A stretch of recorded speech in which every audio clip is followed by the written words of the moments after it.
les va? Buenas noches. Hoy en este día tan especial y caro a los sentimientos de todos los demócratas argentinos. 24 de marzo es una fecha negra en nuestro calendario. A 45 años del golpe del 76, hoy tuvimos la posibilidad de participar en dos actos, ¿no? El primero, el acto oficial organizado por el municipio en Plaza 25 de Mayo, donde el único orador en nombre del pueblo de Belleville fue el doctor Lorenzo Cortese. Y por la tarde participamos de lo que fue la mateada por la memoria en la escuela normal de nuestra ciudad. Y quería detenerme aquí un minuto nada más, porque una docente en una parte de su alocución dice: me veo sorprendida que los chicos preguntaban, los chicos de la escuela preguntaban, ¿por qué el feriado? Y claro, todos nos preguntamos eso, con esta semejante fecha y acontecimiento que tenemos que recordar. Y yo lo que percibí y pude ver allí cuando cada uno de los que hizo uso de la palabra, lo que les digo es que la historia hay que contarla completa. No hubo uno hoy que hiciera referencia a donde partió el nunca más del fiscal Estracera, de la CONADEP, del padre de la democracia, Raúl Alfonsín. Quiero decirles que no es lo mismo bajar 2 cuadros de la ELMA, como fue el de Videla y de Viñone, por parte del expresidente Néstor Kirchner. No fue lo mismo de lo que sucedió con el juicio a la Junta. El poder de fuego que todavía los militares tenían en la Argentina cuando se juzgó a los responsables del genocidio estaba latente. Por eso es que hubo levantamientos a lo largo del gobierno de Alfonsín por parte de los militares, porque tenían intacto todavía ese poder de las Fuerzas Armadas. Por eso digo que no fue lo mismo. Haber bajado, por supuesto, el simbolismo es importante. Por eso la historia hay que contarla completa.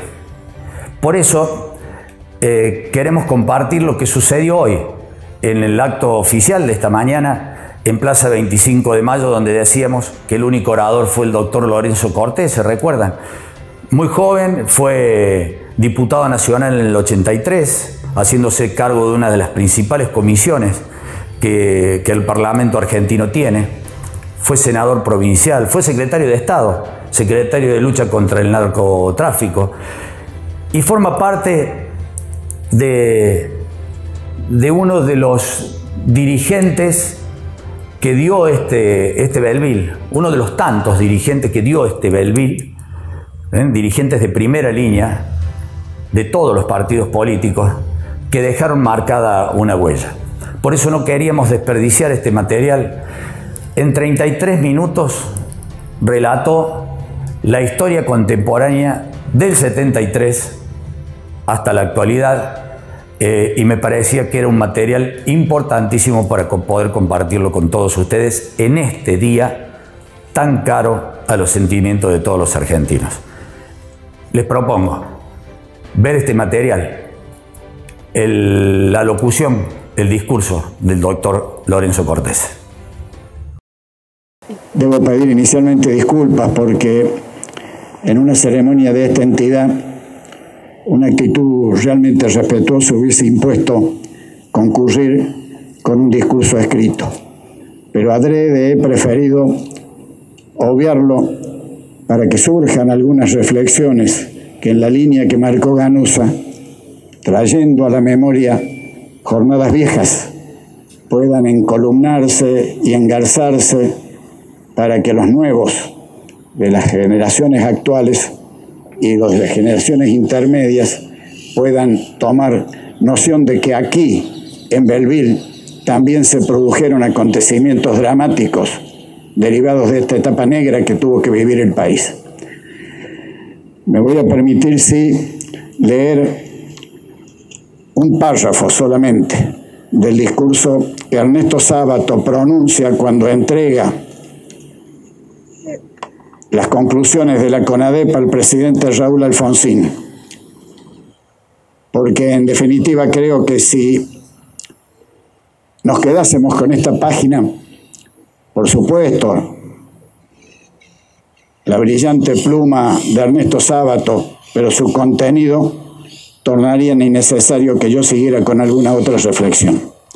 Dijo en aquel momento Ernesto Sábato: todos caían en la redada, 2 puntos, dirigentes sindicales que luchaban por una simple mejora de salarios, muchachos que habían sido miembros de un centro estudiantil, periodistas que no eran adictos a la dictadura, psicólogos y sociólogos por pertenecer a profesiones sospechosas, jóvenes pacifistas, monjas y sacerdotes que habían llevado la enseñanza de Cristo a barriadas miserables, y amigos de cualquiera de ellos, amigos de esos amigos, gente que había sido denunciada por venganza personal y por secuestrados bajo tortura, todos en su mayoría inocentes de terrorismo o siquiera de pertenecer a los cuadros combatientes de la guerrilla, porque estos presentaban batalla y morían en el enfrentamiento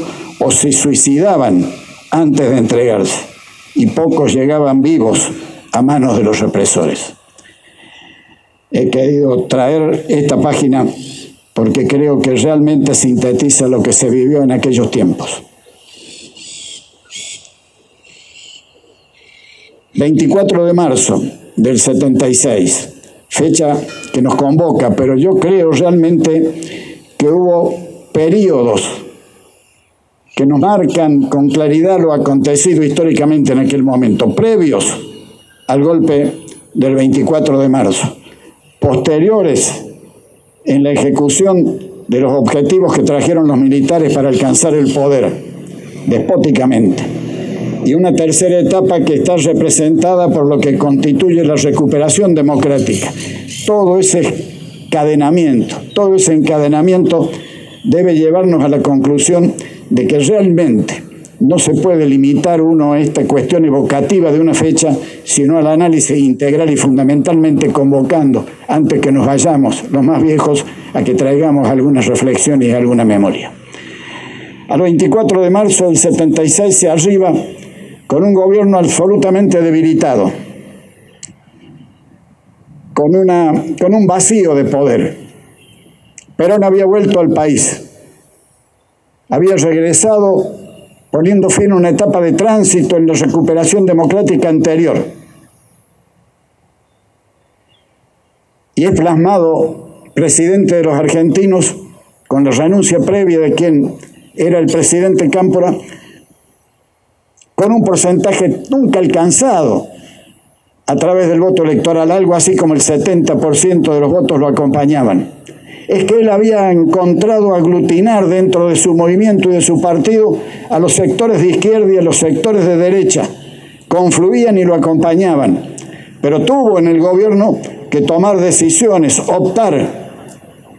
Los expulsó de una plaza a los sectores de izquierda que le habían matado a Rucci, que mataron a Rucci, dirigente gremial de su extrema confianza. Y consecuencia de esta situación fue copado el gobierno por los sectores de derecha que constituyeron un organismo represivo denominado AAA por la sigla, que encabezaba el ministro López Rega. Muere Perón y le resultó más fácil a López Rega manejar desde dentro del poder, desde la estructura del poder, la acción represiva.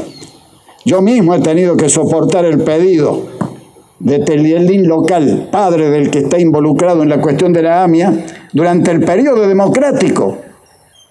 Durante el periodo democrático.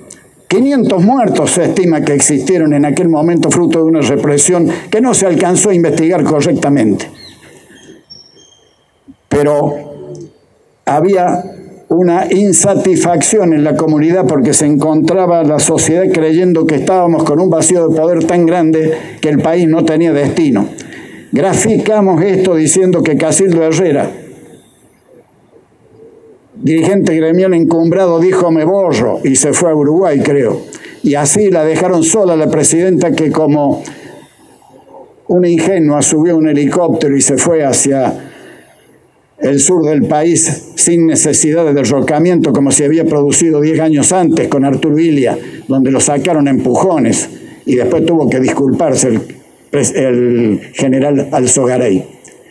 Pero se produce el golpe en estas condiciones, con los signos de violencia ya insertos en la sociedad argentina. Me decía el doctor Gavier que viajaban desde Córdoba esa noche con Hernán Ramelo y venían escuchando la radio donde se materializaba un golpe ya anunciado.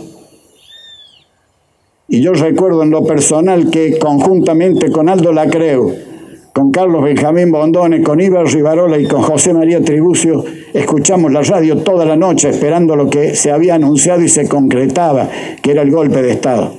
Un golpe anunciado, por eso no hay que repetir debilidades democráticas.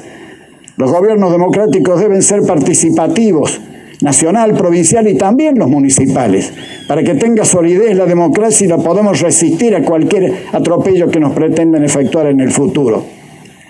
Y se produjo el golpe con las consecuencias que conocemos, que fueron expresadas en ese párrafo por Ernesto Sábato. Y consecuencia del golpe, atropellos a la ciudadanía, muerte, persecución, un programa económico nefasto de privilegios, de endeudamiento externo, gravísimo, hasta que acontecen dos hechos o alguno más que son determinantes para que tengan que trabajar en la restitución del poder democrático cuando habían dicho que venían a quedarse 20 años en el poder. La guerra de las Malvinas, obviamente que encolumnaron, ese fue el objetivo con Galtieri, a la sociedad detrás de la defensa de lo que para nosotros son un cuerpo más de nuestro territorio nacional. Y ese fue el acontecimiento que decidió definitivamente a la sociedad ese encolumnamiento, pero luego el descreimiento por la derrota y por la muerte de nuestros hijos en combate, llamaron a la reflexión y forzaron el llamamiento eleccionario. Omito otras circunstancias porque creo que debemos ser breves, que fueron también determinantes para que se produjese la decisión de democratizar al país. Claro, con acuerdos, un pacto con el sector sindical y el sector militar, que cuando fue puesto en luz determinó que esa alternativa cayera, y cuando ya faltaban 2 meses para el acto eleccionario no podían asegurar la continuidad en el poder, porque crecía la figura del partido que representaba o que llevaba como candidato a Raúl Alfonsín, y como consecuencia de ello, conscientes de que le esperaba el juzgamiento y la cárcel, dictan una ley de autoamnistía, el último acto de engarce de este proceso. Y esa ley significaba que no se podía investigar más nada. También beneficiaba al sector de la guerrilla elípticamente, pero ellos creerían que con esto pudieran alcanzar la impunidad por todos los atropellos y las muertes y los encarcelamientos ilegales que habían producido. Y así se llega al acto eleccionario con un triunfo de un sector que había propuesto el juzgamiento de los sectores militares que habían provocado el golpe, que confrontaba con otra posición que intentaba elípticamente alternativas de conciliación y de pacificación y de entendimiento y entuertos. No hago juzgamiento.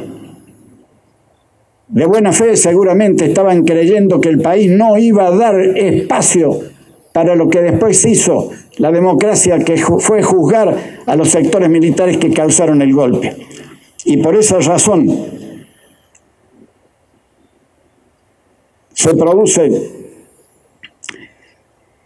cuando asume el triunfante partido de la Unión Cívica Radical con la presidencia de Raúl Alfonsín, medidas dispuestas de manera inmediata. Se asume el 10 de diciembre de 1983. Lo recuerdo como si fuera ahora, porque entre Alfonsín dando el mensaje al Parlamento y mi persona, con una ubicación privilegiada por haber sido ya designado presidente de la Comisión de Legislación Penal, solamente me separaban, además de los taquígrafos, 2 personas, los 2 presidentes constitucionales vivos, la señora de Perón y Arturo Frondizi. Conmovedor aquel instante de la recuperación democrática. Veníamos de elecciones, las del 30 de octubre, con una participación popular tremenda, seguramente no alcanzada en el resto del mundo. Balbín había cerrado su campaña electoral con 22.000 asistentes al acto de cierre de clausura. No se sabe cuántos, pero todos hablan de más de 1.200.000 personas asistiendo en la avenida 9 de Julio al acto de clausura de Raúl Alfonsín en esa campaña electoral. La gente participaba porque quería terminar con esta etapa de persecución, de muerte que había vivido Argentina. Y el 10 de diciembre, cuando asume Alfonsín, las medidas saltan de manera inmediata en la línea del compromiso. La creación de la CONADEP es del 15 de diciembre, 5 días después. Y el día 13, antes de esa fecha, presenta al Parlamento argentino proyecto de ley de derogación de la ley de autoamnistía. El día 13, y la Cámara de Diputados lo trata el día 16 de diciembre. 6 días después de haber asumido el presidente, estaba tratado y aprobado el proyecto que pasaba al Senado para derogar la ley de autoamnistía. Fue conmovedor lo sucedido en aquella jornada. El primer debate democrático de ese periodo. Debo reconocer, el justicialismo prestó conformidad para el tratamiento sobre tablas, para tratarlo de manera inmediata. Y luego, con algunos disensos y con algunas letras un poco cambiadas, acompañó el proyecto para que se derogara una ley vergonzante que no tenía ningún tipo de sostenimiento, donde ya había pronunciamientos de la Corte en el sentido, o se anunciaban en el sentido de su inconstitucionalidad. Una amnistía que es perdón, que es tolerancia, tiene que estar fundada precisamente en una normativa que sirva para unir, no para la impunidad de los autores de los crímenes. Y se aprobó después de una jornada plena que empezó a las 10 de la mañana, terminó en la madrugada siguiente. He tenido participación directa en ese primer proyecto que envió el Poder Ejecutivo. Federico Storani, diputado por la provincia de Buenos Aires, tuvo a su cargo en un corto discurso, pero brillante, la fundamentación política del proyecto. Y luego tuve que sostener jurídicamente el mismo, efectuar propuestas de modificación que todas fueron aprobadas y rechazar y rebatir algunas otras propuestas que se formulaban desde otros bloques. Están en mi memoria como uno de los acontecimientos más importantes de mi vida pública. Haber votado 6 días después de haber asumido Alfonsín y haber dado fundamentos jurídicos y también políticos para que derogáramos aquella ley vergonzante. Y luego viene el periodo entonces plenamente democrático que llega hasta nuestros días. Y debemos ser muy cuidadosos, porque no debemos dejar huellas que marquen caminos siniestros ni fracturas en la sociedad. Dijo el presidente, que por alguien fue calificado como el padre de la democracia, quizás desmedidamente, en su último discurso antes de morir, que los argentinos teníamos que unirnos más. Yo personalmente lo practico. Fui un confrontativo toda la vida. Basta recorrer diarios de aquellas épocas. No estuve escondido, nunca, pero hace algún tiempo que vengo entendiendo que debemos bajar los decibeles, mantener la pasión de nuestros principios y nuestras ideas, pero dejar los espacios para el debate y el encontrar los resultantes que nos identifiquen como país integralmente, sin claudicar, por supuesto, con eso que son los principios, los valores que tenemos que sostener y defender. Y la unión de los argentinos, unirnos un poco más, que decía el expresidente, debe serlo, con objetivos, no por una unión simbólica. Los objetivos de que haya crecimiento económico, que haya Estado de Derecho vigente, que posibilite las inversiones locales para que no se fuguen los capitales y que permita que vengan capitales externos para radicarse en el país. Todo con sentido social, con defensa de los valores del Estado de Derecho.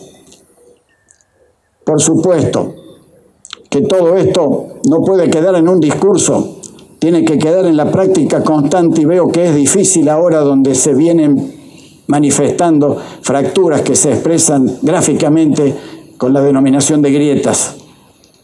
Y esto debe llevarnos a actitudes, comportamientos de apertura. Y cuando digo esto, no digo para que los gobiernos nacionales y los parlamentos puedan simbolizar con actos intrascendentes, ni tampoco que quede limitado a los gobiernos nacionales. Debe bajar, debe entenderse que esto debe ser una práctica constante en las provincias, en los municipios. Basta de cerrar puertas, abrir al diálogo, al entendimiento y la comprensión. Si lo hacemos, tendremos seguramente un país con destino venturoso. Y aquello que había pasado en el país también sucedió en estos ámbitos nuestros. Aquí nos habían delegado a una persona poderosa desde el mando, desde la conducción, que era este tal Telialdín, padre, como dije, del involucrado en el atentado de la AMIA, que seguramente aprendió a poner bombas, porque el padre era un experto en estas cuestiones. Y entonces, ante esta realidad, algunos pagaron con encarcelamiento duro. Una familia íntegra tuvo que poner sus huesos, sus cuerpos en el oeste de la provincia de Buenos Aires, en una cárcel que ponía dificultades para que los familiares los visitaran. Con algún amigo, recuerdo, almorzaba o tomaba un café en una confitería tratando alguna cuestión allí en Pose, y vi pasar a la esposa del padre de esa familia, el doctor Lucho Bondone, que iba acompañado por otros para visitar esta mujer a su familia. Caí en lágrimas y quienes me acompañaban no podían comprender por qué estaba llorando. Lloraba por la catastrófica realidad que le tocaba vivir a esta familia. Pero no nos quedábamos algunos en silencio. Por supuesto que había anestesia social, había silencio, y cuando se produjo el golpe muchos aplaudían y después muchos acompañaban, y no había trascendencia informativa. No la había. Primero no había internet. Los diarios estaban silenciados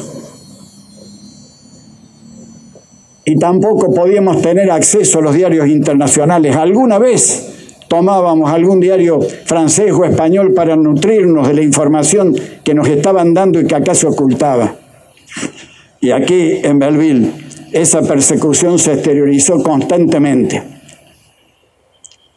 Pero estábamos algunos en pijama, gritando en la puerta del enrejado policial de que habían puesto una bomba o que habían detenido a fulano de tal, pero no para que tuviésemos con esa medida la neutralización del acto, sino para poner en escena la trascendencia y atribuir la responsabilidad que ellos tenían.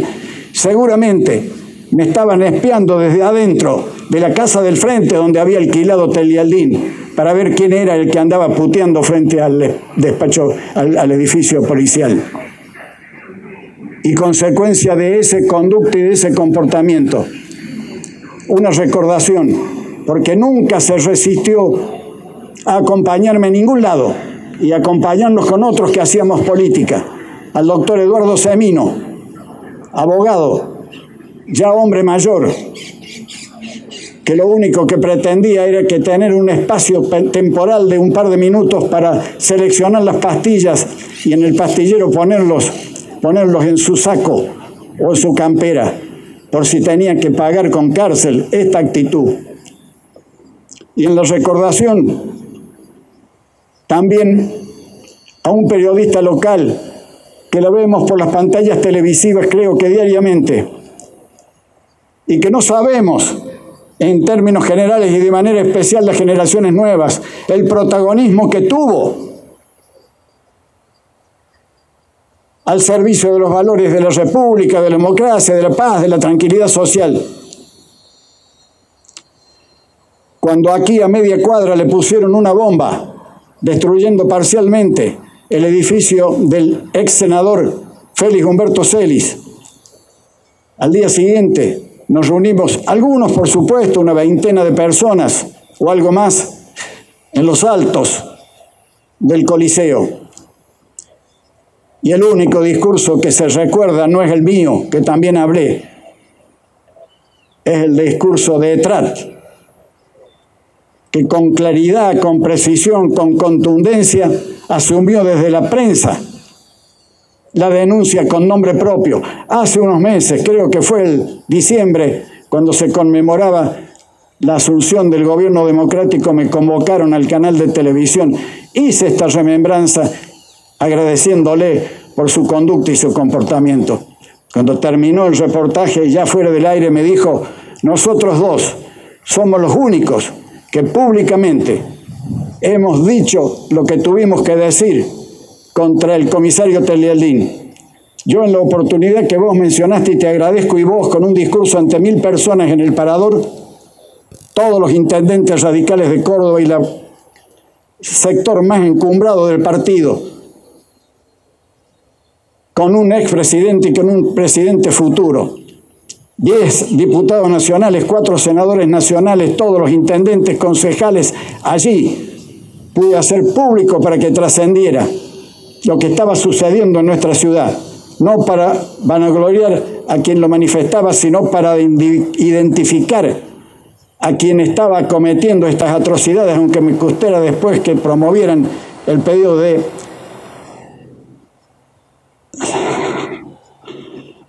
sometimiento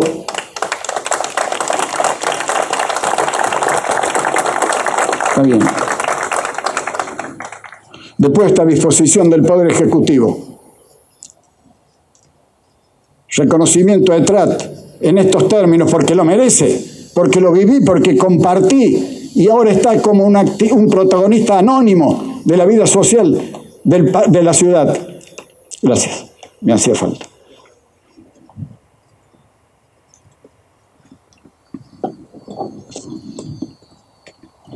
Y como estoy en tiempos de reconocimiento y en esta exposición desordenada, un recuerdo especial para un ex intendente de Belleville, don Nilo Colmano.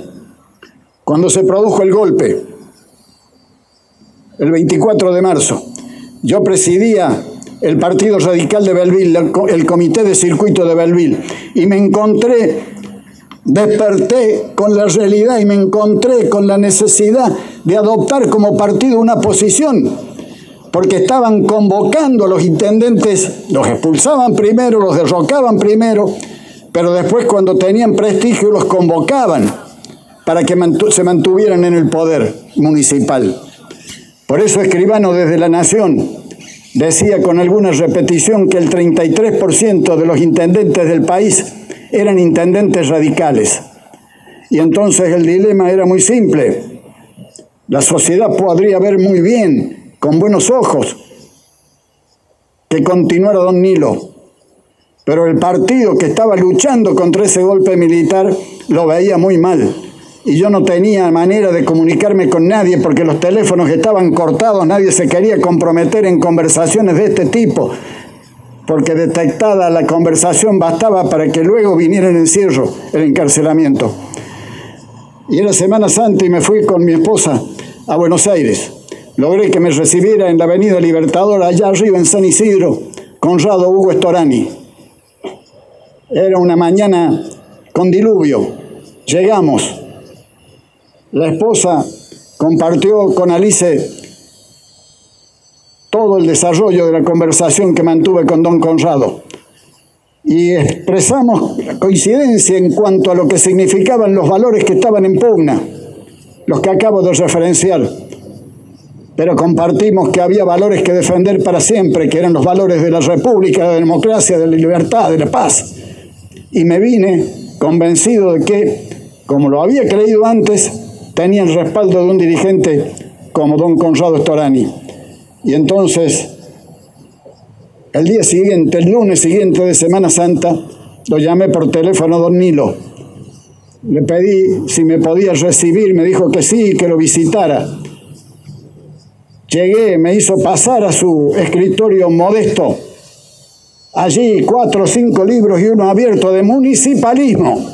Ojalá muchos intendentes tengan este mismo concepto para el futuro, se ilustren, se formen y se capaciten para ser gobernantes dignos del pueblo que los ha votado.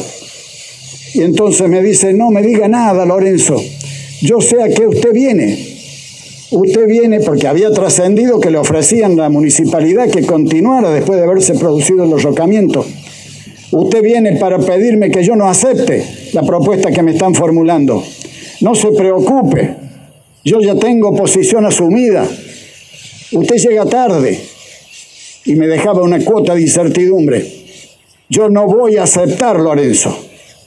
No voy a aceptar. Fui votado 3 veces por el pueblo de mi ciudad y fui derrocado 3 veces por el pueblo de mi ciudad. Efectivamente era así. En 1962 fue electo y no pudo asumir por el derrocamiento de Frondizi. En 1963 fue electo y fue derrocado en 1966 con el golpe que todos conocemos. Y luego fue nuevamente votado en 1973 y derrocado en el 76. Y me dice, si me votó 3 veces mi ciudadanía, me dijo don Nilo, no voy a permitir que un dedo militar me venga a poner en el mismo sillón que ocupé con legitimidad con anterioridad.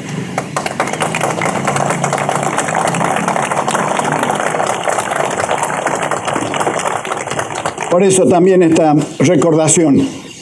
Y aquella lucha que desplegábamos para decirle a quienes tenían el poder en la ciudad para la represión, que estábamos conociendo que eran ellos. A la mañana siguiente tenía algún contacto para que llegaran al tercer cuerpo del ejército y pudiéramos neutralizar definitivamente una detención o una medida de estas características para no terminar como terminaban casi todas, con la muerte. Y hoy, las placas, los mosaicos que están en la ciudad, les quiero referenciar esto, honran a jóvenes idealistas y mujeres idealistas que lucharon en la defensa de esos ideales y pagaron con su vida.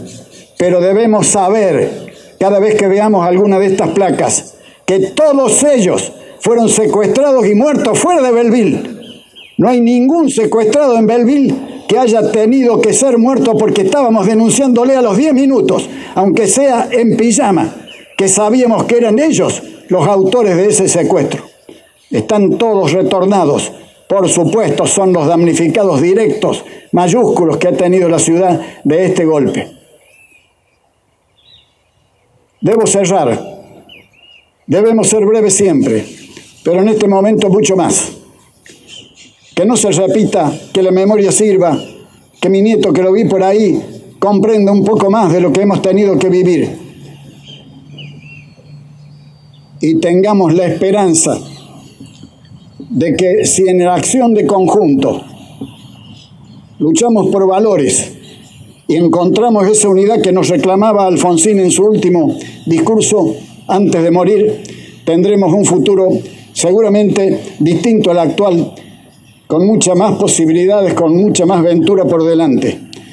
Pero que la ética ilumine cualquier comportamiento humano en el poder y que la sociedad argentina vote a conciencia para que no se produzcan nunca más los desvíos del poder La democracia no puede ser símbolo de demagogia ni expresión de esa demagogia para sostenerse indefinidamente en el poder. Y no va para los que gobiernan, va para todos, porque en mi partido también hay aquellos que han vivido toda la vida de la política, nunca pasaron al llano, nunca. Los espera una jubilación o la muerte.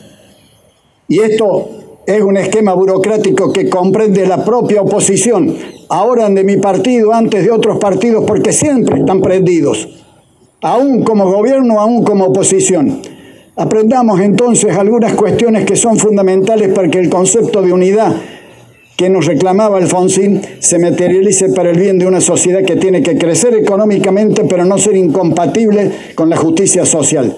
Siempre, por supuesto, defendiendo valores del Estado de Derecho, defendiendo valores de la convivencia pacífica, de la defensa de la justicia libre e independiente, para que tengamos eso que nos reclama la sociedad desde siempre, que los gobernantes sean acordes a ese reclamo. Pero para que esto sea así, el reclamo tiene que estar legitimado. No es simplemente el voto, es un reclamo a conciencia de la identificación de esos valores y del repudio si eso no se cumple. ¿Qué hubiera pasado si en el 83 Alfonsín no hubiera pretendido derogar la ley de amnistía, hubiera buscado alguna cuestión alternativa, cuando había dicho en la campaña electoral que iba a buscar en el juzgamiento el modo de encontrar la pacificación? Y teníamos ejemplos cercanos, porque estas políticas venían inspiradas de Estados Unidos y eran para el cono sur de América. Y no pasó en todos lados lo que pasó en Argentina.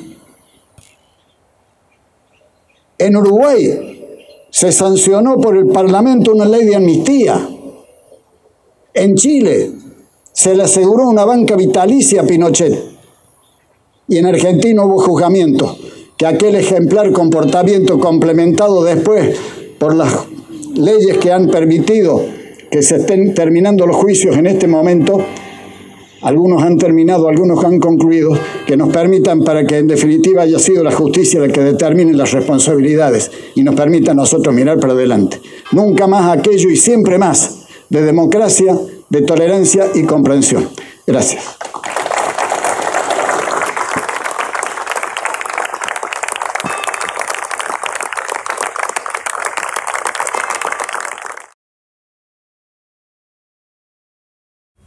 Espero que esto que hemos preparado para hoy, ya que no teníamos el informativo, haya sido del agrado de todos. Por supuesto, todo el material que recogimos en el acto de la mañana y también en la materia por la memoria en la Escuela Normal de nuestra ciudad, mañana lo vamos a compartir en las 2 ediciones de Somos Noticias. Muy buenas noches, muchísimas gracias.